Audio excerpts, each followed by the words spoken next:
Air susu dibalas air tuba adalah sebuah peribahasa lama yang ingin mengatakan tentang kebaikan yang dibalas dengan kejahatan.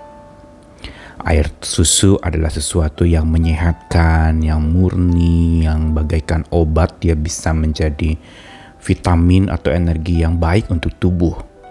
Air tuba adalah pohon-pohonan yang akarnya beracun. Dan ini jelas kontras dengan air susu. Peribahasa sederhana itu mau memberitahukan bahwa memang ada sebuah realita bahwa kebaikan dibalas dengan kejahatan, dan ini sebenarnya sesuatu yang sudah begitu banyak terjadi di dalam kehidupan. Namun di sisi lain ada orang yang mengatakan demikian, bahwa kalau engkau berbuat baik, pasti orang akan berbuat baik balik kepadamu. Apa yang dinyatakan oleh orang ini jelas adalah sesuatu kebohongan, karena pada dasarnya perbuatan baik kita tidak selalu dan tidak melulu dibalas dengan kebaikan. Bisa jadi kebaikan atau ungkapan cinta kasih kita berupa perbuatan baik itu tidak digubris atau malah dibalas dengan kejahatan. Sebaliknya, dengan luka, mungkin dengan satu tindakan yang menipu atau melukai, padahal orang itu berbuat baik, melakukan sesuatu dengan tulus seperti air susu yang murni dan menyehatkan itu.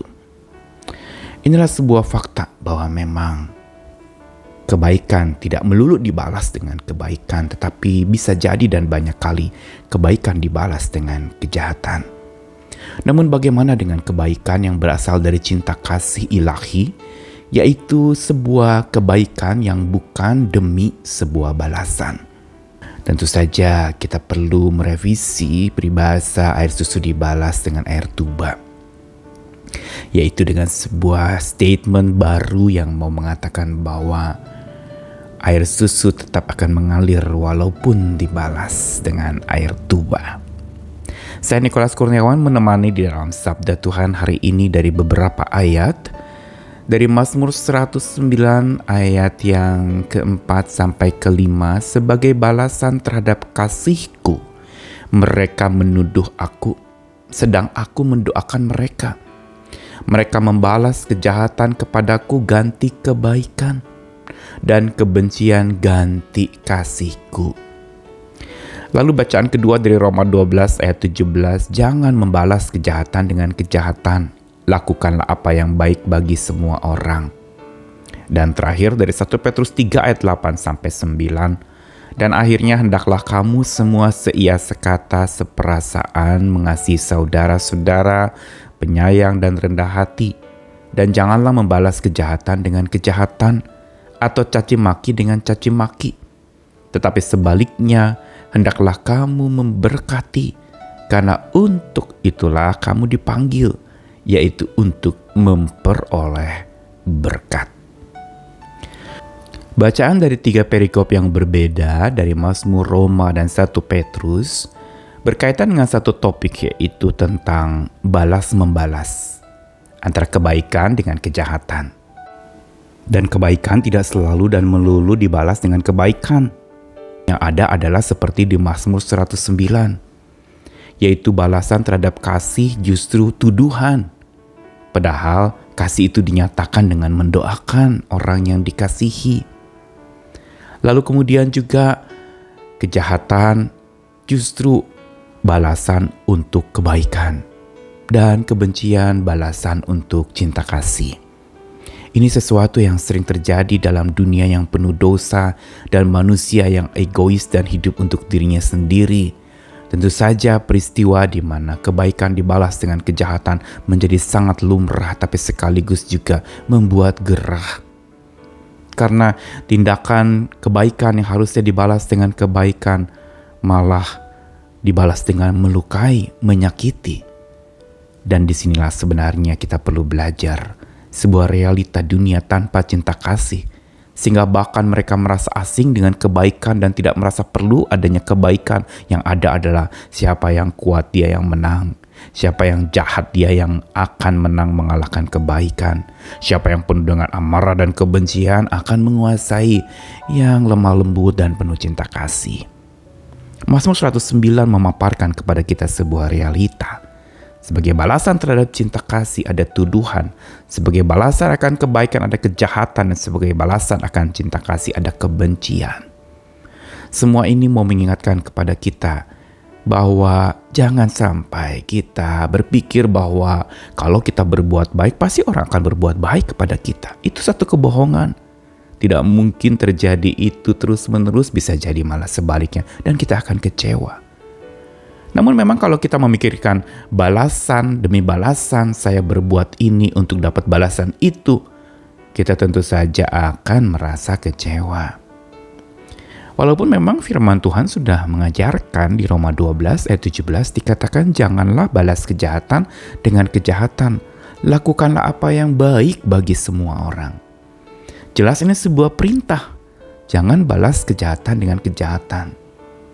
Dan juga dalam 1 Petrus tadi dikatakan sama senada dengan itu. Jangan balas kejahatan dengan kejahatan, caci maki dengan caci maki, tapi hendaklah kamu memberkati. Karena untuk itu kamu dipanggil, yaitu beroleh berkat. Engkau memberkati untuk beroleh berkat. Dan ini semua merupakan satu kesatuan pesan Tuhan untuk supaya kita punya nilai-nilai yang melampaui apa yang dunia lakukan. Kalau dunia membalas kebaikan dengan kejahatan atau mata ganti mata, gigi ganti gigi sebagai bentuk balas dendam yang terjadi, maka kita harusnya justru melampaui itu dan bahkan kontras dengan itu. Kita melakukan satu tindakan yang membalas segala macam kejahatan justru dengan kebaikan. Tapi sekali lagi, perbuatan kebaikan kita memang bukan berkaitan dengan balas-membalas. Karena bila kita berbuat baik demi dibalas baik, kita akan kecewa. Tetapi bila kita berbuat baik tanpa harap balasan atau tanpa harap dibalas baik lagi oleh orang lain, kita lega. Perbuatan baik kita tanpa beban karena saya berbuat baik bukan untuk supaya dapat balasan apapun. Saya lakukan itu dengan tulus dan kalau mau diterima oke, enggak ya silahkan, tetapi saya sudah berbuat baik.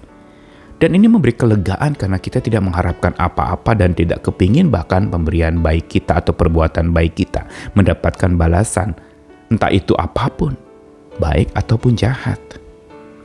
Dan inilah yang namanya cinta kasih tanpa pamrih yang dari Tuhan. Kalau kita ingat cinta kasih Tuhan, maka cintanya itu bukan dan tanpa pamrih sama sekali. Tanpa ada keinginan untuk mendapatkan sebuah balasan. Bila demi pamrih kita lakukan cinta kasih itu, hati kita menjadi perih bukan saja kecewa. Tetapi kalau cinta kasih kita praktekkan tanpa pamrih, itu akan membuat cinta kasih kita makin terlatih.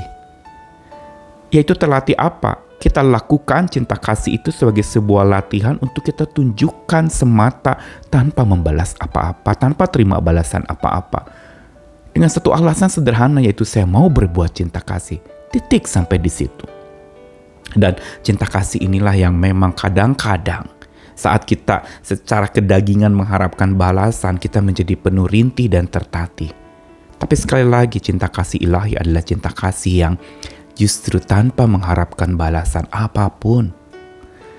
Tidak ada pamrih di sana. Dilakukan dengan tulus dan dilakukan tanpa menerima balasan atau berharap dapat balasan. Tetapi dilakukan dengan sungguh seperti susu murni yang dicurahkan dan memberi kesehatan, membuat orang menjadi sehat dan bergizi baik. Maka sesungguhnya kita harus mempunyai sebuah prinsip. Kalau dunia ini mengatakan air susu dibalas dengan air tuba, kita harus punya air susu cinta kasih saya akan tetap saya curahkan walau dibalas dengan air tuba. Inilah cinta kasih ilahi yang melampaui apa yang dunia bisa lakukan tentang cinta itu.